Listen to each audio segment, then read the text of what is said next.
back at them! The Penguin is getting closer and closer to being one of the top crime lords of Gotham City. And you know what I've learned after watching 6 episodes of The Penguin? Is that this is his origin of him rising to the top. Because we've watched him in the Batman just be a measly henchman for Carmine Falcone, and now the Penguin is making a name for himself. Oz Cobb is going to rise to the top, take over Gotham City, and he's going to do it by literally using everyone else to his disposal. And this episode did a great job showing that, but also a great job showing what the consequences of his rise to power are going to be with his mother and Vic. I thought Eve was going to be part of that equation as well, but it turns out she's just a traitor. But we'll talk about that as we go into the episode, because we need to start off with how the episode started, because it started with Vic driving the motorcycle into the tunnels. And the first thing I thought of, which is exactly what I thought of last episode with Batman driving his bike into the cave like we saw in the Batman. I thought it was pretty awesome. That was the first thing I thought of last episode, where we saw the ending of them going into that abandoned place. I'm like, oh, this is definitely the Batman. And now doing this pretty much shot for shot from the Batman confirms that, paying homage to its other IP and connecting it to the Batman universe. But Oz's operation is completely full force now going through. They got drugs everywhere, and the drug icons on the thing reminded me of the symbol from Mr. Bloom. So just another connection to Bloom, because we had the character with the name Bloom a couple episodes ago, and they're just continuously kind of pushing to where it comes from. Now, as I stated in the last couple episodes, we're definitely not getting weird powers that Mr. Bloom would have, but it's cool to connect out of the comic books. And we also see that Oz is working as many mobs as possible. He's connecting to every single one, connecting to the Odessa mob, which we talked about before, which is the Russian mob. So I like how they're kind of interconnecting it now, where Oz is kind of rising to the top, becoming the one that kind of controls them all in a way while he pretends to be working with them. But we all know what he is. His own goal and his moral compass is all in favor of himself. He doesn't look out for anyone else. He pretends to, and if he needs to, he'll throw you under the bus. However, it shows you what kind of man he wants to be, because when it comes to the other criminals, yeah, he's not going to trust any of them, but he's going to use his new power that he has to help the people of Crown Point in order to get the people loyal to him. That way, if he's helping them, giving them money, giving them supplies, they are never going to snitch on him, and they're going to keep his secrets.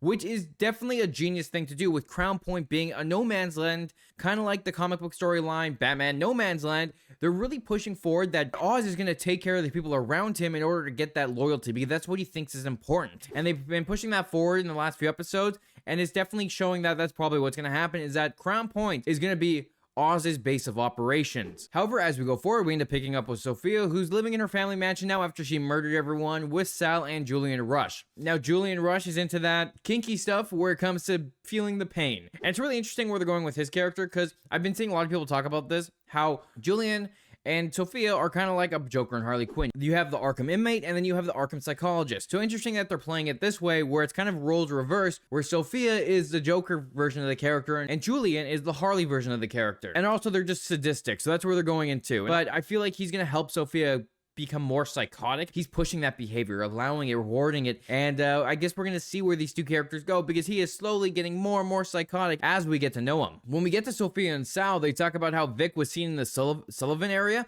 which in the comics, the Sullivans are a crime family who are also known as the Irish. They were a group of Irish hitmen used by Carmine Falcone, and in the Long Halloween, he used them to go and bomb Harvey Dent, which ultimately failed. And it's cool to see how they're continuously connecting this to the Long Halloween, because that is what Matt Reeves used to make the Batman film, connecting it all to that kind of story from the comics. And it's going to be cool to see what else they use and pull from that storyline, because we've already gone the Hangman, we've gone Carmine's Scratch, and we've gone multiple things with the Batman and the Penguin that connect to the storyline, which is fantastic. But the interesting part too is when we have Sal and Sophia talking here, is that it kind of feels more like a father-daughter thing. Sal lost his family, Sophia has no family, so they're kind of bouncing off each other in a more respectable way, where Sal might be the kind of father figure that Sophia always wanted and is going to be kind of going that way, which is ironic because you see that Carmine Falcone's biggest competitor is currently in his house eating his food, using his best wine and best silverware and everything else, which is kind of just like spitting on the guy's grave.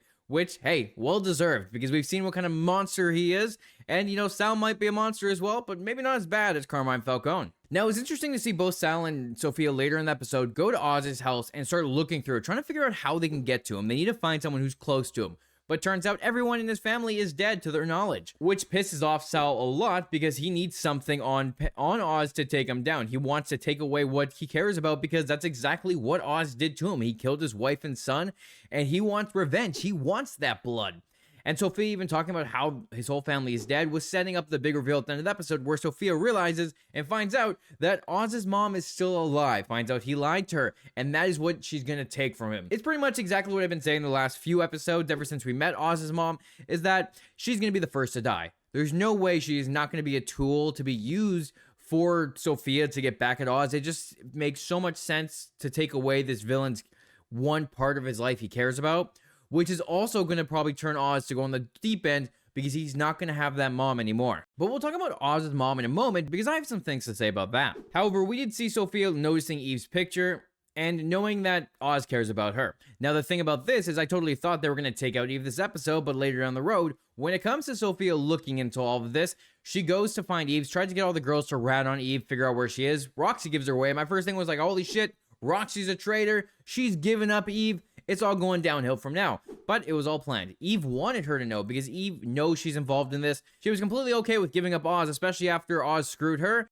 She's gonna screw him right back. And I thought it was really interesting, the conversation they had, because the way they kind of talked about it, where Sophia realizes Oz cares about Eve, I thought she was gonna use that to her advantage, take her out, take out another person Oz cares about. But it was more of like a respectful kind of thing between two women, where Oz only liked Eve when she was all dressed up and looking good for him, where Sophia kind of saw that as, wow, this guy's a piece of shit. And Sophia respects Eve's way of being able to tell people what they want to hear and use them the way they want to be used. And I think they had a kind of a good moment there where they're talking to each other. Eve also talks about how she has the girls' back and the girls have her back. It works both ways. Sophia relating to that, she's never had that. Her family didn't trust her. Her family betrayed her. She kind of sees how Eve is and respects that, which is probably why she didn't kill her. Because even though Eve thought Sophia was still the hangman, after Sophia explained herself, said, it was my father that did it all, Oz has been lying to you this entire time, really showing that Oz only cares about himself, he doesn't really trust Eve, and making it easy for Eve to turn on him. So I think this was kind of like more of those moments where you have two women respecting each other, finding out what they want, becoming on the same side, but also realizing that Oz is a piece of shit, he's going to betray you, and using that knowledge that you can't trust him to help get other people to turn to your side. So I thought that was a great thing to actually show the kind of contrast between Sophia and Oz, because later we see Oz go against Councilman Hardy, who in the comics, Councilman Hardy is a corrupt politician. He was the mayor of Gotham City, and he was backed by Carmine Falcone in the comics as well. But in this universe, Carmine had blackmail on him, which we saw in the first episode of the series, where Oz was going through all the blackmail documents and then using that blackmail, going against the councilman in order to get him to turn the lights back in Crown Point, ultimately succeeding in what he wanted to do, getting the power back on, because they really showed contrast in this episode as well, where the rich are safe, they're in their ivory towers, they have no problem, where the poor are suffering, the city's in ruins. So showing that contrast where it's like the people who are beaten by the city, they're taken down to their limits, it's time to fight back and take back from the rich. So interesting to show that perspective as well, where it's pretty much the Gotham elite are the real enemy. But now that we talked about the Sophia stuff, before we get to that end stuff with her, let's backtrack a little bit where we have to talk about what Sophia did to the Sullivans and what Squid's doing. Because we get Oz getting a phone call from the Triad saying they're out. He's starting to lose his business because they find out Sophia is killing the Sullivans because their dealers are being hung around Gotham with their fingers cut off for pushing Oz's drug. And that's a typical thing when it comes to like mob families and crime lords, is that they'll take out people and put them on display as a sign of don't mess with me. It's a warning sign. It's a way to scare your enemies and to make them back off from your turf. And it was an interesting way how they showed that, especially with the finger. That could be a nod to the Long Halloween, where Sophia got a package with her father's finger in it. So I feel like that was a little nod to that, because especially with all the Long Halloween references, it makes sense. But of course, that all ties in later in the episode, where Oz gets all the crime lords together to announce that they're going to be working together and that they're going to take back the city from the rich and powerful, that the Falcones and the Maronis have been in power for so long, it's time to shut them down. And it's pretty much, again, just Oz's rise to power, using other people, convincing them, making them want to work with him, even though they know they can't trust him. The way he talks to them by saying that, look at them looking down at you, look at them not trusting you, look at them not respecting you. He's using their want for power against them in order to get them to work for him. So it's really interesting how Oz manipulates everyone to his advantage and how he's able to talk his way out of things. Because these people look at him as like a lowly henchman. Now they're seeing him rise to power, they're hearing him talk, and they know he's full of shit, but they also can't help but work with him because they think they can betray him at some point and take over. In the long run, Oz is still running this con where he's going to take them out as well. So that's how he's going to rise to his power, is by getting his competition to fight amongst one another. And then when the smoke clears, he takes over for himself. So just another sign for his rise to power. And now that he'll have Vic on his side, with Vic taking care of things on his own, he'll have a right-hand man who he can trust, who he knows is going to get shit done, and also can darken his soul as well. Because as we went in this episode, we had Vic running into Squid, the character I thought was going to rat on all of them, and it kind of definitely felt like he was, because he was pushing Vic to get information about the drugs he was running, trying to get in on the organization, mentioning Oz's mom. And I'm like, when I was watching this episode, I'm like, this smells like a rat. He feels like someone who's placed here by the Maronis or by the Gigantes, that he's going to find out details to feed to them so that they can figure out where Oz is. But that ends up leading to Vic having to deal with Squid himself, because he knows Oz is too busy dealing with other stuff, so he has to deal with Squid himself, which he just tries to do by paying off Squid at first. But Squid is such a dick that he doesn't care. He wants in on it now. He's not waiting for anything.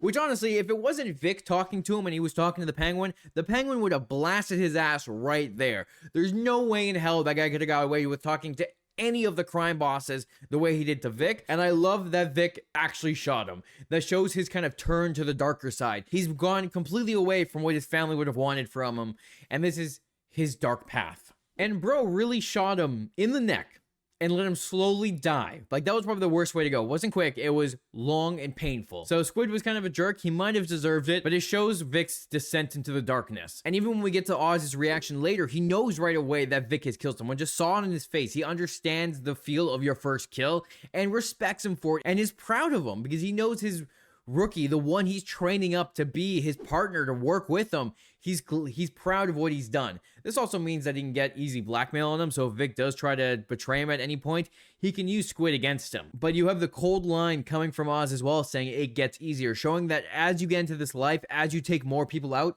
it slowly gets easier and easier and easier as you get sucked into the darkness. But also, that's Gotham City. You go in there, you're probably going to kill someone at some point, and like Oz said last episode, the city eats you. So really interesting to see what happens and how they're showing the darker side of Gotham City in a way that's not just focused on Batman. But probably one of the saddest parts about this episode, and it's really kind of leading into a really emotional story next episode or the week after, is the fact that Oz's mom is getting worse and worse and worse with her dementia, and it's hard to watch. Like, you feel bad. You kind of have compassion for Oz, because this is his one weak spot. His mom, the woman that raised him, the only family he has left, and she's slowly becoming someone he can't recognize, which kind of can relate to a lot of people who have family members who have dementia. You slowly lose them because they're just not exactly who they once were. They slowly regress, and it's a really devastating disease. Now, with Oz in his situation, his mom straight up tells him to kill her. To kill her. She doesn't want to become one of those people who needs assistance to live her life as she's like a ghost in a way. She wants to live her life how she is right now, and then when it's time and she's no longer herself, she wants to be gone. And I feel like this is going to be I felt like this was going to be a moment where Oz was actually going to be the one that's going to have to kill his mother, that he's going to have to respect her wishes, take her out, and save her from suffering in a way. But instead, it's Sophia coming at the end of the episode. They got the power on, and Sophia's there with the crowbar. She's ready to beat them, looking for Oz. And now she might have not actually thought that that was Oz's mom at first. It might have been someone that they just knew. She would have seen Vic, maybe not putting two together. Because when she was happy and dancing, she was saying, "My son, Oz, my son." It shows Sophia that Oz has been lying to her this entire time, that his mother is alive, that she has someone to use against him. Someone they can take away. So what's probably going to happen in next episode is Sophia's going to clock him over the head with a crowbar, probably leave Vic as the messenger, and then take Francis to Sal in order for Sal to take his revenge on Oz. So some darker stuff for coming. Oz is going to lose it. It's going to be very emotional when he loses his mom. You kind of feel bad for rooting for the villain. A monster compared to some of these other characters we've seen so far. But the way you see him as a protagonist, you do want him to win. You want to see him succeed, and you know some bad stuff is coming. I still can't believe they had her holding a crowbar, though, because the first thing that popped in my head was getting the Jason Todd treatment with the Joker beating him up with the crowbar, and it just feels like a definite tease for what's to come. But when it comes to this ending with Oz getting the rest of the crime families together in order to take down the Maronis and the Gigantes, it's definitely setting up a gang war. They've been doing it since the beginning of the season, but this definitely feels like the next step. Like, next episode and the final are definitely going to be quickly running into it as we see how dark it gets. Sophia's either going to take out Francis herself or bring her to Sal. Vic is most likely not surviving the season. I still don't see him making it out of here alive. There's only two people in this world that Oz cares about right now, and it's Vic and his mom. So something bad's going to happen to them, but Oz is also going to have a bunch of other mobs on his side. When we got the Odessa mob, we got the Low Boys, we got the Sullivans, We got the Triad. Like, there are so many people working with him at this point that he's going to use to feed this war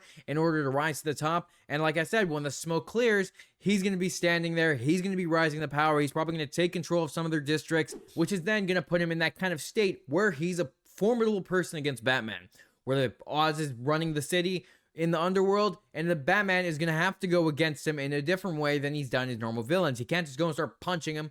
He has to find actual proof, which when you read the comics and see the animated series, Batman will go after the Penguin. But the thing he always has over top of him is that the Batman never has the proof he needs until he finds it later. Like, Oz is always like, come and get me. You need proof to get me? You have to go get it first. So, really interesting to see how they're going to play this, especially because he's going to have council members working for him, as he already have with Councilman Hardy, as he blackmailed him. So, slowly we're going to get the blackmail he saw in the first episode, and he's going to use that to control Gotham. But a lot's about to go down. A war is coming, and I can't wait to see how this amazing season wraps up. One of the best comic book TV series we've gotten this year, or at least in the last few years. So, I'm excited to see where it goes. Let me know down in the comments, did you notice any Easter eggs or references during this episode that I might have missed? I'm looking forward to hearing your thoughts as well. And what did you think of that ending? How devastating do you think it's going to get? I hope you enjoyed this video. Don't forget to like, the subscribe button. It helps out the channel a lot. And you get to stay up to date with all my Marvel and DC breakdowns. Thanks for watching, and I'll talk to you next week when we watch another episode of The Penguin.